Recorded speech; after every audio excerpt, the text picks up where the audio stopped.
Hello, hi అండి. Welcome to Digi loans అండి.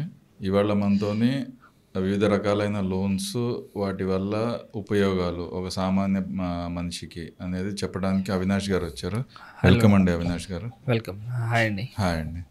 Sir, ఇవాళ మధ్యతరగతి కానీ ఒక కామన్ మ్యాన్ కానీ తీసుకుంటే వాళ్ళకి ఎటువంటి రుణాలు మనకి అవైలబుల్ ఉన్నాయి? వాళ్ళకి ఏ విధమైన రుణాలు ఉంటాయి బ్యాంకుల నుంచి కానీ ప్రైవేట్ కానీ? అది ఒకసారి చెప్పండి. మనకి లోన్స్లో చాలా రకాలైనటువంటి లోన్స్ తీసుకోవడానికి అవకాశం ఉందండి. అది పర్సనల్ లోన్స్ కావచ్చు, బిజినెస్ లోన్స్ కావచ్చు, హోమ్ లోన్స్ కావచ్చు, లోన్ అగెన్స్ట్ ప్రాపర్టీ ల్యాబ్ కావచ్చు, కమర్షియల్ వెహికల్స్ కావచ్చు, లేకపోతే క్రెడిట్ కార్డ్స్ కానివ్వండి. ప్రతి దానికి మీకు లోన్ అనేది వాళ్ళ అవైలబిలిటీ ఉందండి. ఈవెన్ కన్జ్యూమర్ లోన్స్ కూడా మీకు లోన్ అనేది ప్రొవైడ్ చేస్తున్నారు. అంటే మీరు ఒక టీవీ కానివ్వండి, ఒక ఫ్రిడ్జ్ కానివ్వండి, ఏ చిన్న వస్తువు, ఈవెన్ ఫోను ఇవాళ మీరు స్మార్ట్ మొబైల్ కొనాలన్నా కానీ దానికి సంబంధించి కూడా మీకు లోన్ అనేది బ్యాంక్ ఇవ్వటం జరుగుతుంది. ఇందులో ఏంటంటే రెండు రకాలైనటువంటి ఉపయోగాలు ఉన్నాయి. ఒకటేంటంటే బ్యాంకుకి వాళ్ళకి రెవెన్యూ అనేది జనరేట్ అవుతుంది. దాంతోపాటుగా కస్టమర్ యొక్క నీడ్ అనేది ఒకేసారి బల్క్ అమౌంట్లో కనుక లోన్ తీసుకోలేకపోవటం వల్ల దాన్ని చిన్న మొత్తాలుగా ఈఎంఐల కింద కన్వర్ట్ చేసుకుంటే ఆ వ్యక్తి ఆ వస్తువుకు సంబంధించినటువంటి దాన్ని బెనిఫిట్స్ పొందడానికి ఉంటుంది. అంటే ఇక్కడ ఇద్దరికి బెనిఫిట్స్ అనేది ఉంటుంది.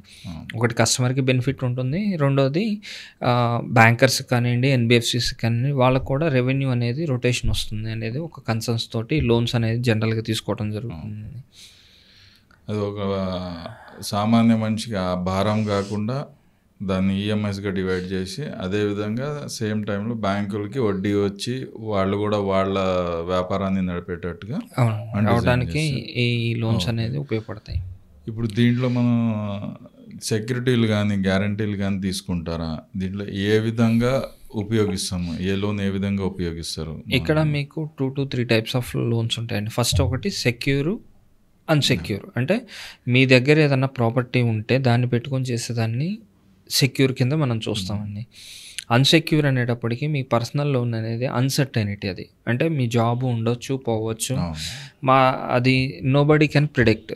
ఇవాళ ఉన్న జాబ్ రేపు ఉంటుందని అష్యూరెన్స్ లేదు ఇవాళ ఉన్న సొసైటీలో.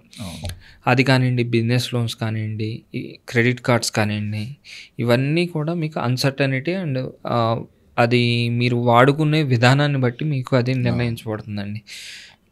అందుకని నేనేమంటానంటే మీరు సెక్యూర్లోకి వెళ్ళేటప్పటికి మీకు రేట్ ఆఫ్ ఇంట్రెస్ట్ తగ్గుతుంది, అన్సెక్యూర్లో మీకు రేట్ ఆఫ్ ఇంట్రెస్ట్ పెరుగుతుంది. ఎందుకంటే బ్యాంకర్ పాయింట్ ఆఫ్ వ్యూలో ఎప్పుడు కూడా రిస్క్ ఫ్యాక్టర్ ఎలా ఉందనేది చూస్తాడు. సో ఆ రిస్క్ మినిమైజ్ ఎంత తగ్గించుకోవడానికి ప్రయత్నం చేస్తూ ఉంటారు బ్యాంక్స్ కానీ ఎన్బిఎఫ్సిస్ కానీ. సో మీకు సెక్యూర్ అయితే మీరు కూడా కట్టాలని ఒక రెస్పాన్సిబిలిటీ ఉంటుంది. ఇవాళ ఉన్నటువంటి సొసైటీలో మీరు కనుక లోన్ని కట్టకపోతే దానివల్ల జరిగేటటువంటి ఇంపాక్ట్ చాలా ఎక్కువగా ఉంటుంది. ఇవాళ నాకు లోన్ అక్కర్లేదు, లేదంటే నేను ఇవాళ తీసుకున్నాను, నా అవసరం వాడేశాను, దాన్ని రీపేమెంట్ చేయలేదనుకోండి, అవునండి, రేపు అవసరమైన రోజు మీకు రాదండి. మీ సిబిల్ పోతుంది, ఫర్దర్గా మీకు లోన్స్ రావు. ఈవెన్ మీరు రీసెంట్గా అబ్జర్వ్ చేస్తే ఈవెన్ మ్యారేజెస్ కూడా సిబిల్ అనేది చెక్ చేస్తున్నారు.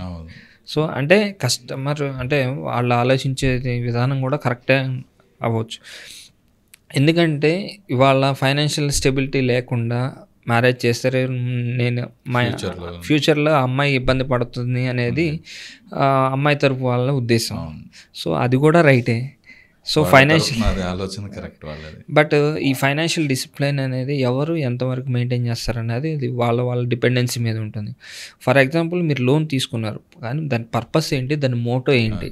అంటే మీకు ఇవాళ లోన్ అవసరమై తీసుకుంటున్నారు దేనికోసం? ఒక స్థలం కొనడానికా, లేదంటే ఒక పొలం కొనడానికా, లేదంటే ఒక బంగారం కొనడానికా? సో మీరు ఎండ్ యూజ్ పర్పస్ అనేది దేనికోసం అనేది ఇక్కడ మెయిన్ టాస్క్ అండి. లోన్ తీసుకునేటప్పుడు ఆలోచించాల్సింది అది. మీ ఇవాళ ఆ ఎండ్ యూజ్ అనేది కరెక్ట్గా మీరు యూటిలైజేషన్ చేసుకుంటేనే ఆ లోన్ తీసుకున్నానికి మీరు ఫుల్ఫిల్ చేసినట్టు అవుతారు. అలా కాకుండా మీరు ఏదో నేను లగ్జరీగా బతకడానికి, లేదంటే లావిష్నెస్గా ఉండడానికని లోన్ తీసుకుంటే తీసుకుంటే రేపు మీరు అది కట్టలేనప్పుడు మీకే అది డిఫాల్టర్ అయిపోతారు, ఫర్దర్గా లోన్స్ రావు. రేపు ఇన్ కేస్ నాకు లోన్ అక్కర్లేదని మీరు ఊరుకుంటే రేపు మీ పిల్లలకైనా లోన్ కావాలంటే మీరే అప్లికెంట్ కోప్లికెంట్ అవుతారు. ఆ రోజు నాకు లోన్ రావట్లేదు ఏందని మీరు బాధపడిన ఉపయోగం ఉండదు. సో నేననేది ఏంటంటే మీరు తీసుకునేటటువంటి లోన్ ఏదైతే ఉందో దాని పర్పస్ ఏంటనేది ఫస్ట్ మీకు తెలిసి ఉండాలి. దానికి తగ్గట్టుగా మన ఫైనాన్షియల్ ప్లానింగ్ అనేది కూడా ఉండాలండి. అలా కాకుండా మీరు ఫైనాన్షియల్ ప్లానింగ్ లేకుండా ఏదో ట్రిప్పులకను టూర్లుకను వాటి కోసమను మీరు తీసుకుంటే కనుక మీరు చాలా తర్వాత ఫైనాన్షియల్గా డిసిప్లిన్ పోయి మీరే డిఫాల్ట్ అవ్వడానికి అవకాశం ఉంటుంది. సో ఒకప్పుడు ఏంటంటే మీకు వెనకటికి మీరు ఆలోచిస్తే కనుక లోన్ తీసుకోవటం, అప్పు చేయాలంటేనే భయపడేవాళ్ళు. ఇప్పుడు అట్లా లేదు. ఇవాళ అప్పు చేయటం ఒక ప్యాషన్గా తయారైంది. అంటే దీనికి నేను అందరినీ తీసుకునే వాళ్ళనే తప్పట్టను, వాళ్ళ సొసైటీ కూడా అలానే అయింది. ఈవెన్ మీరు మా దగ్గర కొన్నిసార్లు డాక్టర్స్ వస్తారు, వాళ్ళకి అప్పుడు దాకా లోన్స్ ఏముండవు, వాళ్ళ సిబిల్ 0 or -1 ఉంటుంది. సో వాళ్ళు ఆల్ ఆఫ్ సడన్గా వచ్చి లోన్ కావాలని అంటారు.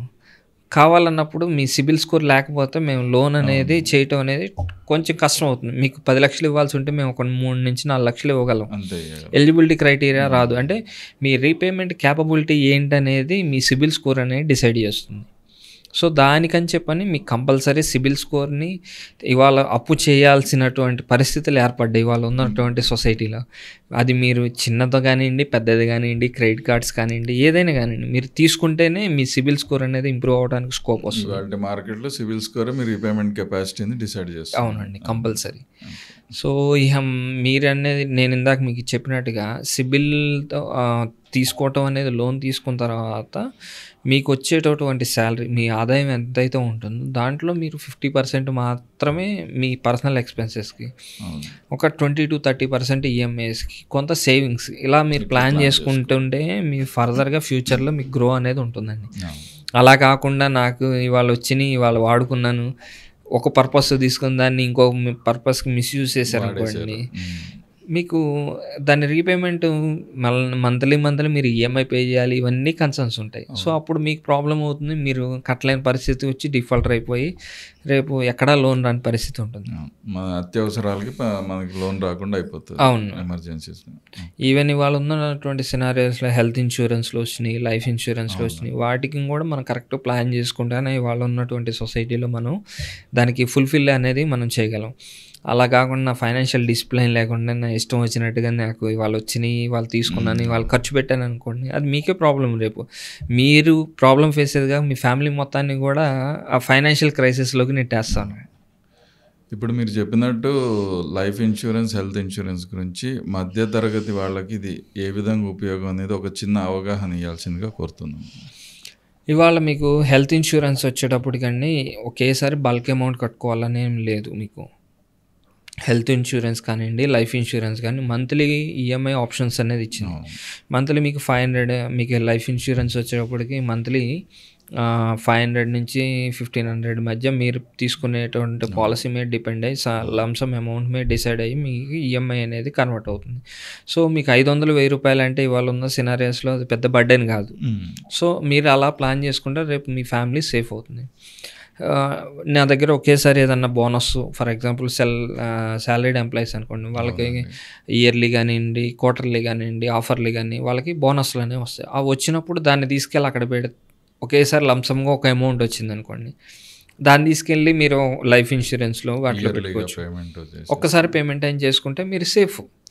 రేపు ఇవాళ అన్సర్టనిటీ ఎక్కువ ఉంది కాబట్టి ఇలాంటి సినారియోస్లో మనము లైఫ్ ఇన్సూరెన్స్, హెల్త్ ఇన్సూరెన్స్ కూడా మ్యాండేటరీ అయిపోయిందండి. వాళ్ళ అవి లేకుండా మీరు కనుక ఏదన్నా జరిగింది అనుకోండి, మీకున్నటువంటి ఆస్తులు కూడా అమ్మినా కానీ మీకు ఇంకా అప్పే ఉంటుంది.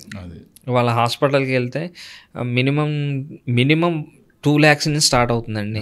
అది ఎక్కడ దాకా వెళ్తుంది అనేది depends on case to case scenario మాట్లాడాల్సి ఉంటుంది. సో ఇన్సూరెన్స్లు కూడా ఇవాళ ఉన్నటువంటి సినారియోస్లో మ్యాండేటరీ. అది హెల్త్ ఇన్సూరెన్స్ కానివ్వండి, లైఫ్ ఇన్సూరెన్స్. లైఫ్ ఇన్సూరెన్స్ని ఎందుకు తీసుకోవాలంటే రేపు మీ భార్య కానివ్వండి, మీ పిల్లలు కానివ్వండి, వాళ్ళకి ఫ్యూచర్లో ఇబ్బంది లేకుండా ఉండాలంటే మీరు అది తీసుకుంటే రేపు మిమ్మల్ని నమ్ముకున్న వాళ్ళని మీరు సేఫ్ చేసినట్టు అవుతుంది. అలా కాకుండా మీరు నాకు ఇవాళ నేను అంత అమౌంట్ ఎందుకు కట్టాలి అన్న కన్సర్న్స్ తోటి చాలా ఇబ్బంది ఫేస్ చేయాల్సి ఉంటుంది.